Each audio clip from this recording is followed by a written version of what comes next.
Hi everyone, welcome to one line. मेरे नाम है नूर। गाइज, आज की इस वीडियो में मैं आपको बताऊंगा कि अगर आप बैंक ऑफ बड़ौदा में सेविंग्स अकाउंट ओपन करते हैं, आपके सेविंग्स अकाउंट में आपको मिनिमम कितना बैलेंस मेंटेन करना है ताकि आपके अकाउंट से बैलेंस नॉन मेंटेनेंस को लेकर चार्जेस रिडक्शन ना हो।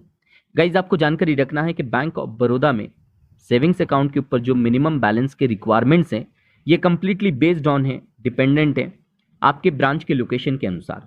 जैसे कि राइट नाउ आप स्क्रीन पे देख सकते हैं, यहाँ पे क्लियर तरीके से मेंशन किया हुआ है कि अगर आपके ब्रांच रूरल एरियाज में लोकेटेड है तो आपको एटलीस्ट 500 रुपीज मेंटेन करना ही है। सेमी अर्बन एरियाज के लिए ₹1000 एंड अर्बन या मेट्रो एरियाज के लिए ₹2000। ये आपके ब्रांच के लोकेशन के अनुसार जो है मेंटेन करना है आपको। जो मिनिमम बैलेंस है इसे आपको मेंटेन करना है। अगर आप इसे मेंटेन नहीं कर पाते हैं तो फिर कुछ चार्जेस जो है लागू होगा, लेकिन इसके आगे आपको ये क्लियर करके समझना है कि ये क्वार्टरली एवरेज बैलेंस है, यानी कि मंथली एवरेज बैलेंस की बात नहीं हो रहा है।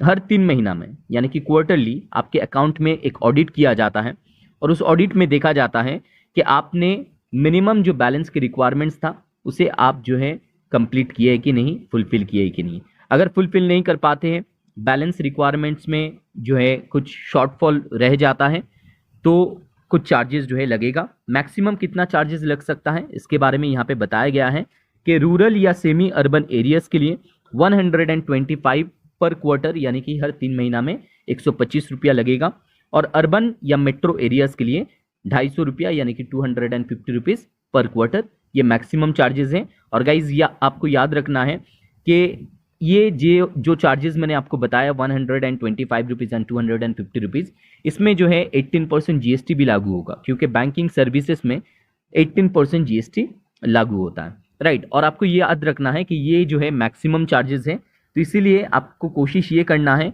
कि अगर आप कंप्लीट तरीके से बैलेंस को मेंटेन नहीं कर पाते हैं, एटलीस्ट आप कोशिश करें कि कुछ ना कुछ अमाउंट जो है आप आपके अकाउंट में रखें, ताकि एटलीस्ट इस तरीके से जो है हाईएस्ट या मैक्सिमम जो चार्जेस हैं वो कंप्लीट तरीके से आपके अकाउंट में लागू ना हो।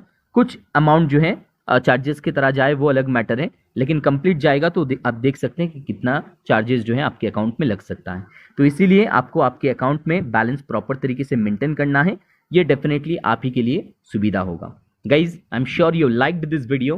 Please subscribe this channel for more updates. Thank you so much.